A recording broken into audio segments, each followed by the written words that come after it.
to turn on or turn off live transcribe and sound notifications for landline phone ringing in Samsung Galaxy S22 Ultra. Open settings, swipe the notification panel, and then tap settings icon.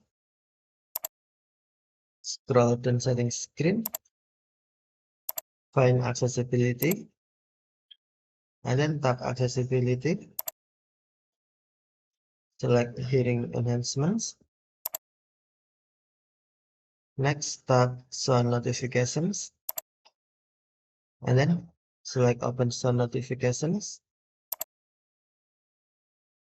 Tap settings icon.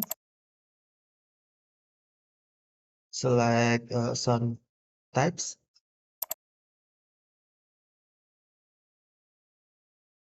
and then scroll down the screen. Tap notification categories, and then scroll down notification categories screen. On landline phone ringing, tap switch until blue to turn on live transcribe and sound notifications. For line phone ringing, or tap switch until gray to turn off.